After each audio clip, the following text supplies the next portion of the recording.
What is up, guys? Rick Cacus here, and today we have a brand new Anthem update discussing the latest information on BioWare's new game. We have quite a lot to talk about today, but just before we get started, guys, if you're in the market for some amazing gaming headphones, including the ones I personally use, the A40s, I've partnered with ASTRO. Check the link in the description down below, save some money, and help me out.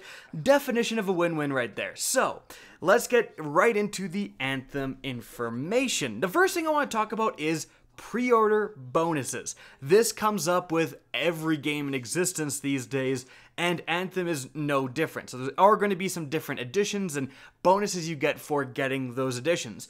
What exactly is going on, and if you are looking to pre-order Anthem, what's probably the best way to do so? Well, there's essentially three different versions you can get. Firstly is the standard edition with a pre-order bonus. So if you're just buying normal Anthem, but you pre-order it, you will get the following pre-order bonuses. So first off, you get the Legion of Dawn Legendary Ranger Armor Pack and Weapon. Also, you get VIP access to pre-launch demos. And lastly, you get a Founders Player banner. So, the Legion of Dawn Armor Pack, although it says Armor Pack, that's basically just a pre-order bonus skin. Because in Anthem, your armor isn't necessarily a part of the loot pool. Attachments for your armor, attachments for your Javelin, I should say, are. So, getting different mortar pods, different wrist attachments, different grenades, all of that stuff, that's part of the loot pool. But your actual armor itself and its customization, that's just cosmetic skins and so on. So that's what that appears to be. The weapon is a little bit different. We'll talk about that later because the other edition sheds more light about it, but that's essentially what that Legion of Dawn thing is. The VIP access to demos is just probably going to be like a day early access to the beta when it does come out. I can't foresee that being anything more. If it gets you access to some sort of alpha, that's going to be huge in a reason to pre-order the game, but right now there's no word on an alpha, so it's probably again just a day or two early access to the beta. That is confirmed, by the way. And then the Founders banner is just a cosmetic item that you get. But that is a standard edition. There's another edition called the Legion of Dawn Edition. Now this comes with the Legion of Dawn armor pack for all of the 4 different classes. So you don't just get Ranger, you also get Colossus, Storm, and Interceptor, all shown here. And admittedly, it looks pretty sweet. Now, in addition to that, you get the other 2 bonuses from the pre-order stuff. So you get VIP access to the pre-launch demos, and you get the Founders Player banner. But you're also going to get a Ranger Javelin gear attachment and the Anthem digital soundtrack. And up in the top, and as you can see, it sheds a little bit of light on what that weapon is. It says a legendary weapon. And previously, there was a couple of stars and some fine print, and that fine print said the legendary weapon and the Ranger skin is also available in the Legion of Dawn edition. So, both these editions, pre-ordering them, will gain you that legendary weapon. Now, let's talk about that for a sec, because that's kind of a big thing. You get a legendary weapon, which is this game's version of exotics for pre-ordering the game. That is, frankly, something I don't really like too much. And I know I've been very high on Anthem, but yeah, I don't like giving away legendary weapons, weapons that can be great rewards, in the end game and so on, just for free as a pre-order bonus. I'm sure there's going to be plenty of people already pre-ordering the game because they're interested in the game, and these bonuses of getting the Legion of Dawn skin is certainly something cool, but you don't need to go that extra step and give away essentially an exotic weapon, a legendary weapon. And Bungie did do the same when they had the pre-order bonus for the Rise of Iron, gave you the Galahorn, but it was essentially just a Galahorn skin.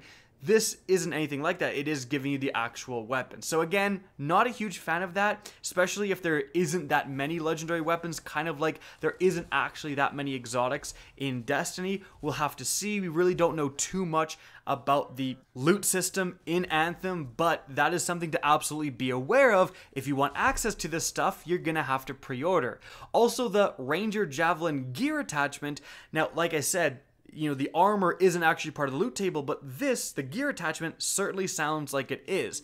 So is that going to be, a certain missile pod or a certain grenade? And is that also going to be legendary? Well, it doesn't say, so unlikely, but certainly that's going to probably be at least advantageous for the beginning portions of the game to have an extra gear attachment. Remember that you actually do begin Anthem as a ranger, Javelin, and then earn the other ones as you progress. So those of us who pre-order the game are going to get that extra attachment and weapon. Those who don't, they're going to be a little bit left out.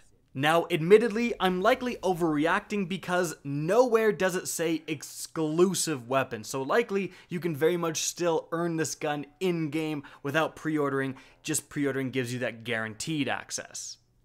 However, the main difference between these two different editions is really just the amount of Javelins you get that skin for. As you can see by this compare editions on the official Anthem website, most of the check marks are just, skin for the Colossus, skin for the Storm, all of that stuff. So really not too much of a difference other than, of course, the skin for the different Javelins. So there you go. That's some information that you may want if you're planning on getting the game. But there's one more edition I kind of hinted to earlier, and that is the Origin PC edition. So you can buy Anthem via Origin, which is kind of EA's version of Steam, essentially. Now, with that, we have a very interesting question that's still out there. When you're on the official website, there is a check mark in the Origin edition for get access to EA games early. However, there's been no official confirmation, I believe, about access to Anthem, because with the last BioWare title, which was unfortunately Mass Effect Andromeda, if you got the Origin version, you were actually able to play the game a week early for around 10 hours, which is kind of a big deal. And is Anthem going to follow suit? Are you going to be able to play Anthem up to a week early? Maybe. As long as they don't change the model, that's actually going to be the case, and that's really, really interesting, and that's a big feature for any sort of pre-order bonus, is getting to play the game a week early, even if it's just for 10 hours. But again, there hasn't been any official confirmation on whether that's 100% happening for Anthem, whether or not they're changing the 10 hours to 24 hours or dialing it back to 5. I don't know, but before you pre-order, you should definitely maybe wait to hear some confirmation for that, because that's definitely going to be a factor in where people want to purchase their pre-order from, if they want to purchase a pre-order at all. Now, moving on from there, let's talk about some endgame activities within Anthem. Firstly, we have an interesting tweet from Mark Dara, who is one of the executive producers on Anthem. He's been tweeting up a storm lately. Someone asked, I gotta ask, do you guys say Elder Game instead of Endgame? Because I actually do often refer to Anthem's Endgame as an Elder Game, because the game is not at its end when the story comes to a close and there's much more to do. Mark Dara says, yes. And that, I think, is going to be a theme going forward. We don't know too much about Anthem's endgame yet, but based on what we've seen and based on conversations I've had with the developers, it really seems like they're putting a lot of emphasis into what you do after the story ends. Like, there's going to be a storyline, there's going to be a climax and a finale, but then your game very much continues and you have a lot more things to do. Now, one of those things is Strongholds. Strongholds are kind of Anthem's version of Destiny's raids, essentially harder than normal pieces of content meant for the endgame. Now, comparing them directly to raids is a little bit misleading. They're more comparable to dungeons in other sort of RPG type games, except for the fact that you're not always in a traditional dungeon. This quote from a PC Gamer article on Anthem sheds some light about Strongholds and says that there's going to be some wide open areas. You're going to be outside for a lot of the time, not always going into caverns, and I think that's really cool. Now, for those of you who don't know, Strongholds are 4-player activities as they are endgame activities, but Anthem has built-in matchmaking for Strongholds and pretty much every other activity you can possibly imagine. Unlike Destiny, which does leave you out to dry with stuff like Nightfalls and raids and so on, and often that's a huge barrier to people playing that content. They're leveled up enough, but they can't do it because they can't get a group together. Anthem has all of that stuff built in, and that's a very, very good thing. But something really interesting that was revealed quite recently is that someone asked, with no PvP, Will we have scoring modes in Strikes or Strongholds for friendly competition? And Mark Dara says yes. Now, that tweet is actually much more important than it may initially appear, because having a scoring system in place for the launch of Anthem that applies to endgame activities like Strongholds is really indicative of replayability. If you're playing Destiny 2 and you do the raids, and once you've gotten all the loot, why would you replay? Unless you're helping friends, there isn't much of an incentive. But with a scoring system, right, we've seen already with Destiny's Nightfalls introducing scoring system, there is a dedicated community of hardcore PvE players that consistently replay Nightfalls just to get high score, regardless of rewards. But if you actually tie rewards into your score, that's really going to help replayability. And during my conversations with the developers at EA Play, they didn't reveal anything specific, but they did very much say that the end game of Anthem, and especially Strongholds, would have a high degree of replayability. So I can't wait to see what they reveal in the future about like more specifics, because we really don't know too much right now. But you know, having a high replayability dungeon type event that also has the potential for a scoring system introduced, and maybe even rewards or cosmetics or something based on those high scores, like that is going to give you a lot of stuff to do in the Elder game, as BioWare refers to, and that's going to be fantastic for the game. Launching with a strong endgame is super important. That was the downfall of Destiny 2 and The Division originally, was not enough of an endgame. If BioWare can nail this point and launch with a strong endgame, that is huge.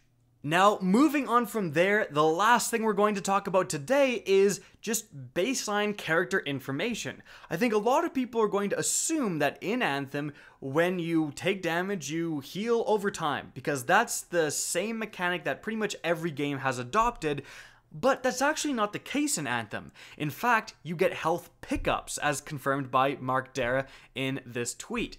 And that's a very big change. Like, actually having to go out, kill enemies, get health pickups, pick that stuff up to heal yourself, that's a pretty big departure from what pretty much every other game is doing. Now, is that a good thing? Well, that's frankly up to you.